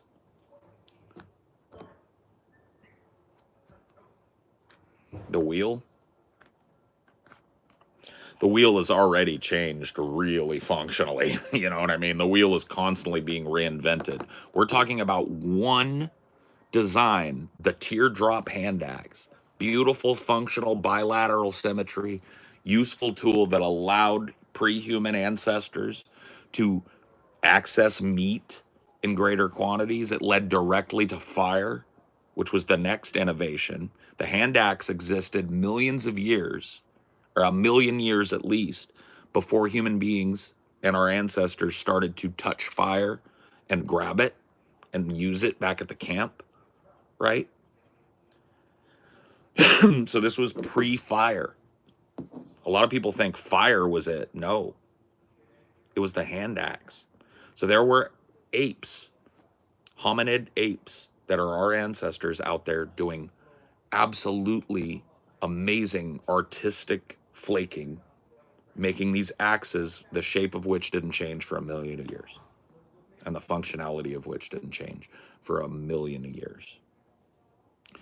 The development of language came late, though, Hugs. It came late. These apes that are making these hand axes, certainly that what the hand axes prove is that these apes have a story.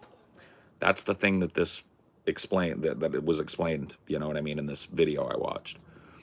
The thing that the hand axes prove is that these apes had a story. They could carry an idea in their mind. They could carry a design in their mind all over the world throughout aeons. And it's an epic, right? A million years. And so it proved that there were stories with them. How they communicated with language, that didn't come till later. And cave paintings and artistic representations didn't come till the Neanderthal, right? And that's questionable. So we're talking about way before that. Wait, well, a million years before that.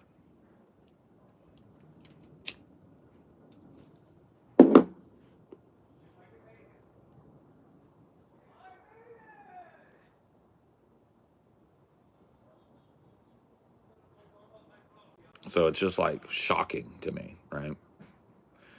Way before language, way before they realized that fire was anything other than a destructive force to be run away from. These pre-human ancestors were making these, like go look them up. Go look at Stone Age hand axe and you will see a teardrop shape with beautiful bilateral symmetry, right? And if you saw an animal making this, you would be like, fuck. But these are our ancestors. They didn't share the same complexity we did up here, but they had a story inside of them. They had a song, a rhythm to their life, and it slowly but surely spread all over the world and slowly but surely gained complexity. Isn't that cool? Another thing I learned is that islands have a very particular effect on a species. Small animals tend to get larger. Large animals tend to get smaller.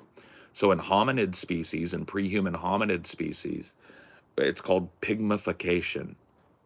There were pre-human ancestors that did flaking, that hunted, that there's anecdotal evidence that they were able to control fire, and they were about a meter tall. A meter. So, little thing. But there's anecdotal evidence that they hunted, they worked together, they congregated in caves and safe spaces on an island, and they did it for a long time.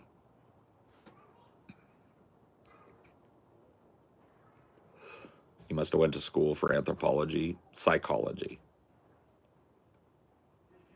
But I'm very interested in anthropology, and I'm a college dropout, by the way. So take this all with a grain of salt. I'm not an educated man. I'm not a smart man, but I know what love is.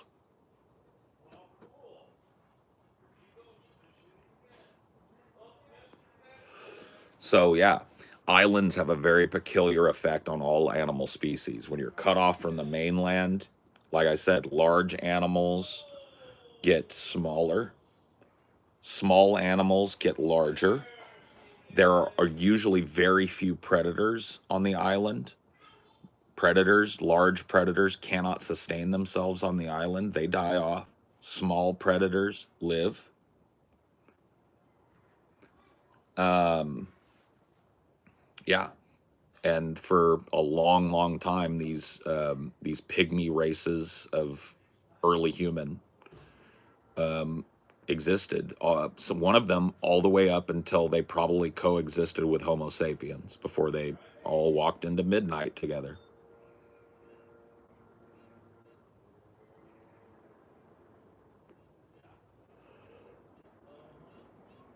But you dropped out now because you weren't smart enough that much. Well, I don't know about that, man. A lot of people would argue against that, but no, I love books. I read a lot. I have a mind that like sucks up information on things that I'm passionate about, and I've always like, if TJ were in here, he would tell you one of the first things that I bring up when I'm introducing myself to a person is monkey men. I love talking. I love theorizing about what it was like for our ape-like ancestors, for the hominids.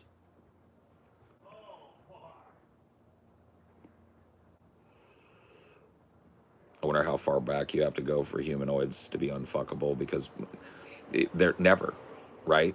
Homo erectus and habilis share DNA, so they crossbred at some point.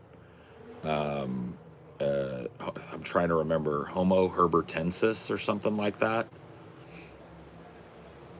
which is an early hominid species that is, European and Russian and Chinese in terms of locale.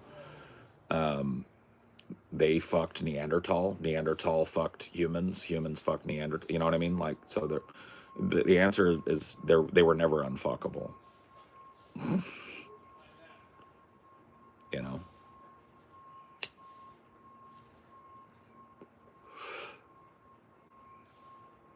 it's one of my irrational fears. Monkey men. I'm telling you, bro.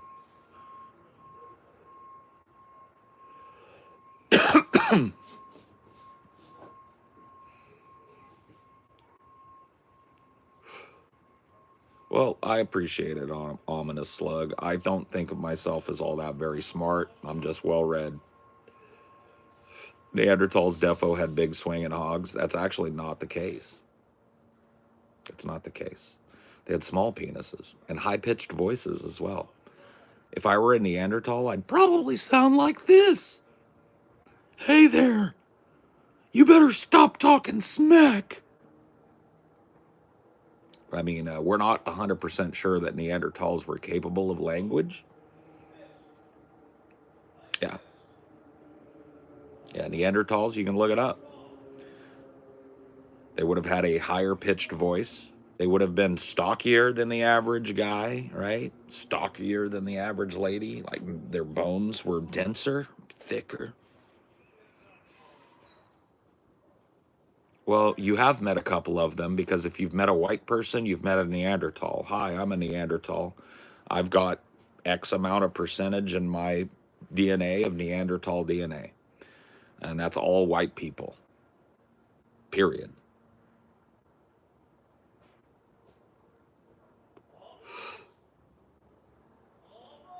I just meant with the voice. Oh, yeah. I mean, it happens. That's why there's a broad spectrum of male voice timbres. Like, I've got a pretty deep, resonant voice. I'm a baritone singer, right? But there are guys that have a much higher pitched voice, a much lower pitched voice as well. You know, there's a lot of variation in the human voice. And the reason for that is we're the combination of so many different ancestors that had different vocal structures, right? And that gene expresses itself in us in interesting ways, depending on our parents and our genetic lineage, right? Sweeney Todd have voice. I wish. I feel you, Joanna. I feel you. Do they think that walls can hide you? Countertenor. One of the things I learned recently is that you guys know Meatloaf. He's a Hegel tenor, which is a high tenor usually associated with operatic tenors. He can hit some notes at full vibrato that most first tenors can't hit. Yeah, rest in peace. Rest in peace to the loaf, man. That guy can full voice some shit that first tenors can only hope to high falsetto. And he can keep that full vibrato too. Inimitable singer. Hegel tenor, you can look it up. I think that's what it's called. It's an H something. German.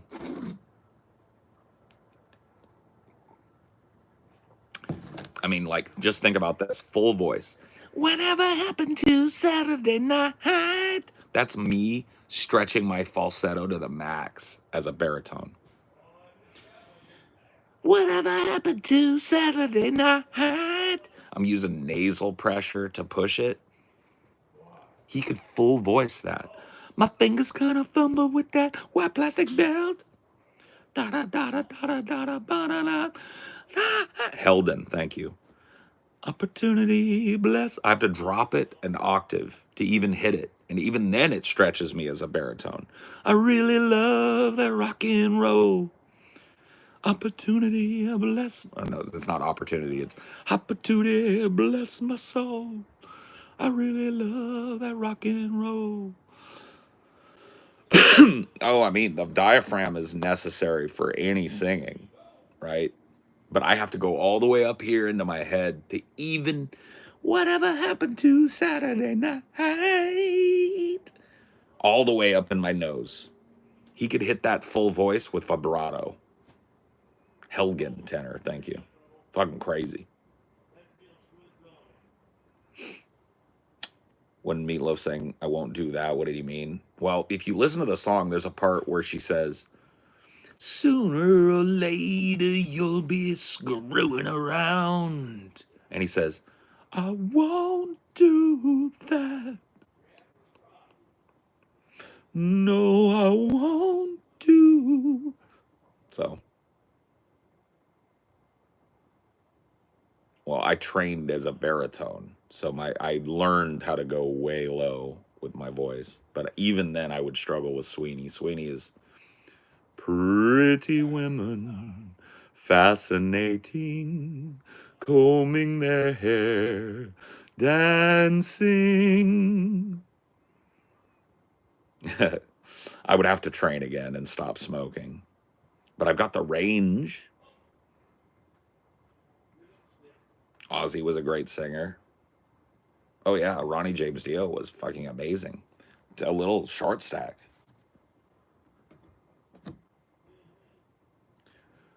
Dancing close to heaven, close to heaven. Pretty women, pretty women.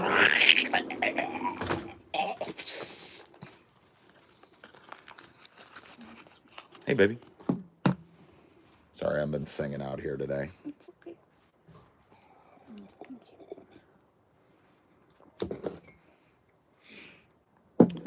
I'll tell the tale of Sweeney Todd. He served a dark and a vengeful God. He shaved the faces of gentlemen who never thereafter were heard of again. He trod a path that few have trod. Did Sweeney Todd, the demon barber of Fleet Street. Do-do-do-do-do-do-do-do-do-do-do.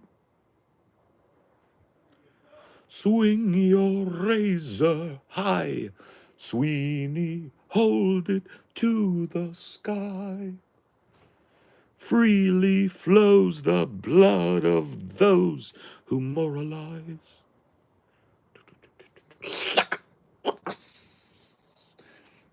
I saw, because like a lot of times Sweeney Todd adaptations will use a red handkerchief. That's the typical way that they will do the throat slit. Is that he will palm a red handkerchief. He'll have a very dull, shiny chrome razor, runs it across their thing, and he allows it to come out of his hand, and he grabs around them to hold them down and pulls the rag. And then the lights will go, right? And I watched this stripped down Sweeney done where they used real blood, but it was this bright, obviously stage blood, but they used sponging. Oh, it was so cool. Because everybody was so close, you know what I mean? And so he would run the razor and squeeze the sponge. And it would leave a big line, and then he would squeeze the sponge out at here so the blood would run, you know? And then he'd hold his razor up and flick it. Oh, it was so cool.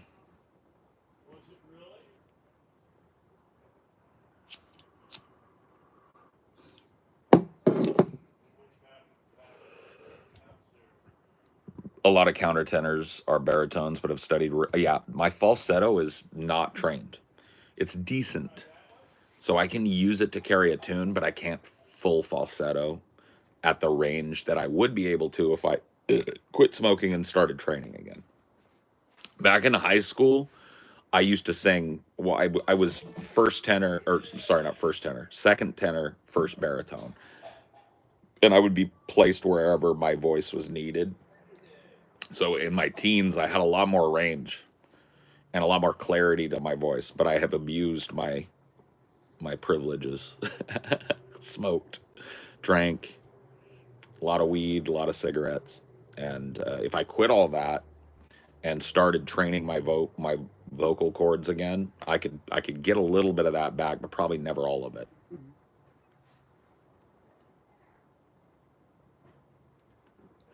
Dawn of the Dead. Yeah, that's kind of the same color blood that they used. It was almost hot pink, but it was so cool to actually see liquid involved, you know, instead of just the scarf and the red lights.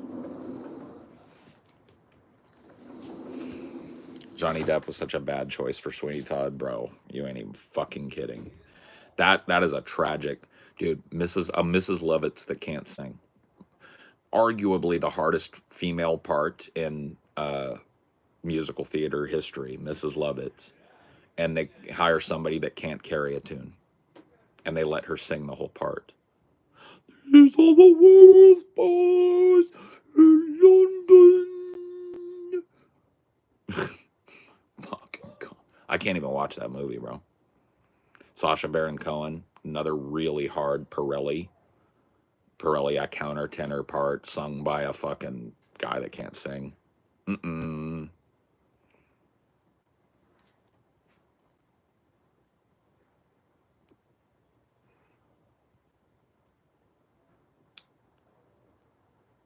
Tim Burton, Johnny Depp, Helena Bonham Carter were definitely having three ways, probably. There's no, yeah, I mean, probably, but I don't really care about that. It's just like, why would you hire people that can't sing to sing some of the hardest parts and not overdub them? Dub them. They should have got somebody with talent to sing Mrs. Lovett. I would have loved that movie if they would have done it. I don't care. Overdub them. Most movies with singing in them are dubbed. Dub them with people that can actually sing. Don't have fucking Johnny Depp go in there. Swing your razor high, Sweeney, hold it to the sky. Don't do that to me, bro. Don't do it to me, bro. Don't do that to me. I love Sweeney. Don't do that to me.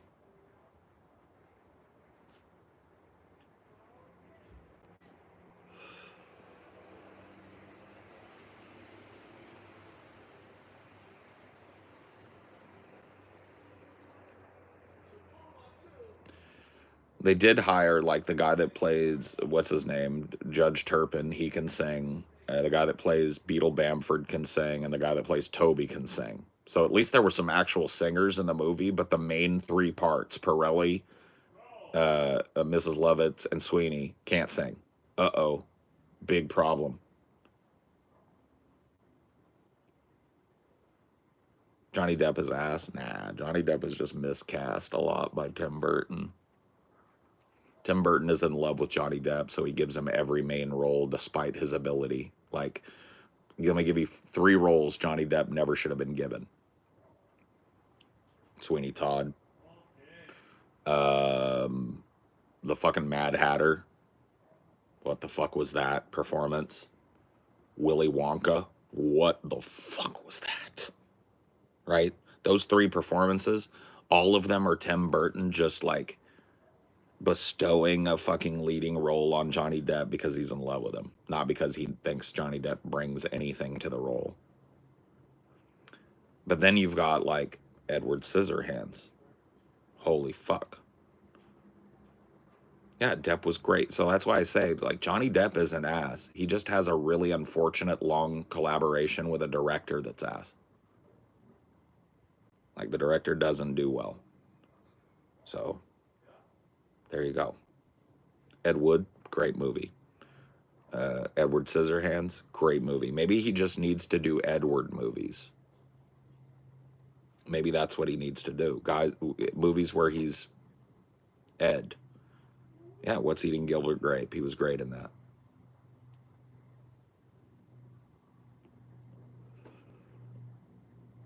What's not Burton? Gilbert Grape is not Burton. No, Depp embodied Hunter really well. He was fantastic in that, so he's a great actor. I really love his work in the first couple of fucking Pirates of the Caribbean movies. Really cool. Yeah, Keanu Reeves is great, but yeah, he was just miscast in Bram Stoker's Dracula. He couldn't do a passable British accent, and they should have just found somebody else to be in that role. Yeah, yeah. No, I love Johnny Depp too. I'm actually defending him against some haters that say that he sucks up in the chat. I'm trying to tell them like, no, he doesn't suck. He's cool. He's a good guy, but they don't want to hear it. I know where the bastard sleeps. Carfax Abbey. Count, if I have offended you, I am sorry.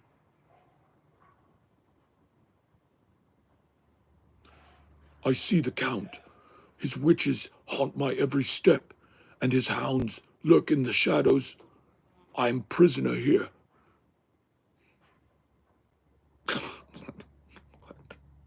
And then you got Gary Oldman literally crushing it as the greatest Dracula ever. That shit where he licks the fucking... Oh, shit. Children of the night. What music they make. He's just fucking, like, lost in the role, you know? And then you got Anthony Hopkins. He just went ape shit. I don't know what's going on with him in that movie, but it works for me.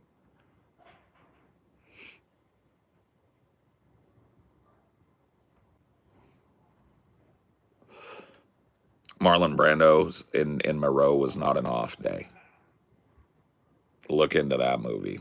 I gotta go. I'll see you guys later. Bye.